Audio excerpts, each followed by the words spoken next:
Good morning, everybody. Welcome back to Cyberlift and day 4 of the beta qualifier.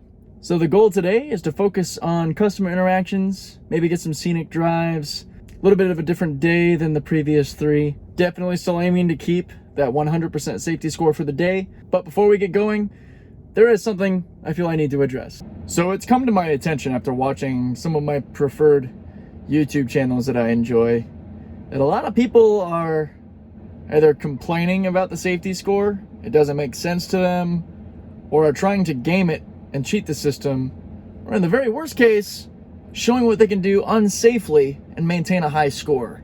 I feel like this warrants a couple of minutes to talk about the implications of behaving this way. We're very quick to jump to defend Tesla when there are cases involving autopilot that the media misrepresents. But when you have Tesla owners doing unsafe things to show that they can cheat the safety score, that sounds about as ridiculous as Consumer Reports showing that you can cheat autopilot. Just because you can doesn't mean you should. For anyone that is trying to game the system or driving unsafely to cheat it, if you think for a second that you're going to keep the beta if and when you get it, you're obviously not thinking about how seriously Tesla takes it. The internal cabin camera, as long as every other metric, is going to be active to watch you to make sure you're not ruining this for everybody and slowing down Tesla's mission on autonomy. They are very proud of the fact that with 2,000 testers, they haven't had any incidents, any accidents that the media can shine a light at to throw more shade Tesla's way and create more blocks. I understand the arguments about, I paid for it, I should get it. Yeah, and you will get the finished product. But this isn't it. This is early beta access. This is something that so many people have wanted for so long, to be able to help gather data for Tesla, to rank up the miles, to see the vehicle handle scenarios in places like San Diego, LA, New York, San Francisco, challenging places where Tesla needs that data to learn, to get around those edge cases and such. So I think everybody can use a little bit of a self-check here. If you don't like being judged on your driving, opt out. If you don't understand the Tesla safety score metrics or it aggravates you, opt out.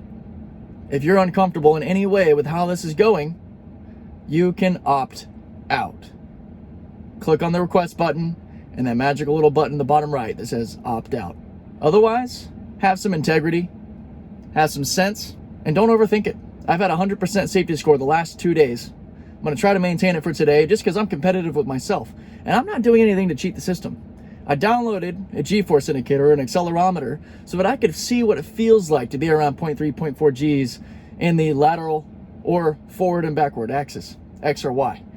I did that for myself so I could feel what was going on, because initially I was getting a little aggressive turning, a little braking issues.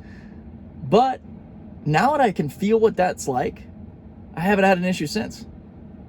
It doesn't matter if you're on a bunch of straight roads or if you're on windy mountain passes or going through downtown. The simple factor is just slow down. Just slow down a little bit more. Just finish your braking before you go through the corner and it's gonna be okay, I promise. You'll be all right. If you're worried about speed and speed limit, it's kind of a non-issue. I haven't had any issues at all. Cruising on the highway around 70 miles an hour, cruising with traffic on the rest of the roads. The following distance thing keeps in mind the pace of traffic around you as well. Don't overthink it. Maybe get a tool or two to help you out in the beginning, and then just practice those safe habits. If you're doing this right, you're actually going to become a safer driver. I've already felt myself becoming consciously aware of my following distance, of my braking habits, of my turning angles, and I'm a total speed nut, gearhead, track guy. I love driving. But I really want the beta. I want this technology. I want to be able to share it with my customers and contribute to the data build. So I'm changing things up and I'm doing this right. And I challenge everyone else to do the same. But how's that for a beautiful sight? Get the electric Volkswagen in front of us. What? Wouldn't even know. I know. That's the cool thing about San Diego. It's like whatever newest car just came out, you're going to see people driving around. Yeah, especially if you want to see any of the new EVs, like of course you see a million Teslas. Yeah. But this is more rare. They just started really delivering these ID4s and it's basically like the Volkswagen version of a Tesla. It's not all about the Prius or the Leaf anymore. Thank God. We actually have some attractive options. Yes. How do you like this Tesla, man? Oh, love it. Yeah? Yeah, I mean, once you have one of these, everything else starts to look like a horse and buggy. It's really that nice? Like, It's hard to really, comfort, driving, maneuverability, like everything's like... I mean, all of that is just incomparable. They've set a new parameter for what any of those even mean. Really? Yeah. I mean, I can sit in this seat for 10 plus hours and I don't have a sore back. Wow. So right there, the ergonomics of the seat design are incredible, and they're developed in-house by Tesla. The first seats he called stone turd stools because they were so uncomfortable. I bet. But over time, iterating on the design, they were able to actually get these seats to eliminate pressure peaks where it contacts your body. Huh. Which is why you get sore in any seat. You just, over time, pressure builds up in that part of your body and you ache. Yeah. So these seats are designed to eliminate that. Yeah, it gets harder and harder to justify, I mean, for one, just not going electric with the way the world is going. Uh-huh. I mean, as an example, I've got about 95,000 miles on this car in 18 months, and all I've had to do is change my tires. Huh. So from a cost of ownership standpoint, there's just no rival. There's no more oil changes, fluids, flushes, sensors, gaskets. There's no engine or transmission to do maintenance on.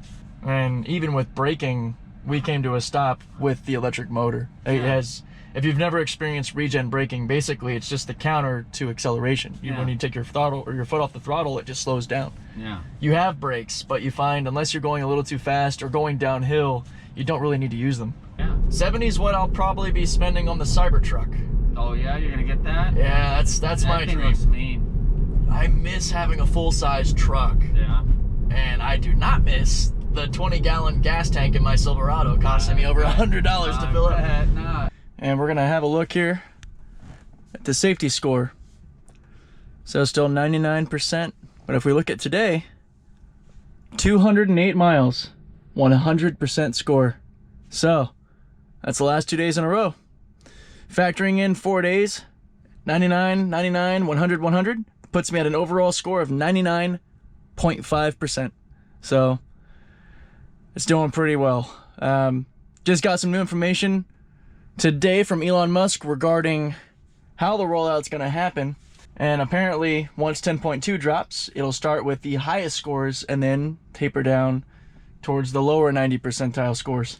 This is exciting because this gives me a reason to be extra competitive and keep my score as high as possible. So I'm going to shoot for 100s for the rest of the days that come. Had I known in the beginning what I know now, I would have 100 flat through. So hopefully this means that as the days go on, I will be bumped up higher and higher in the queue. I should be one of the very first people to get the beta when it actually goes live and wide. It's an evolving situation and we'll see what happens. I'm committing to logging this information, so I will do this until the day that I have the beta. And if you follow along each day, awesome. If not, no problem. But at least the information is here and I can try to help everybody keep their scores as high as possible. Tomorrow is the big day that will surpass 1,000 miles with the safety score. So till tomorrow, take care.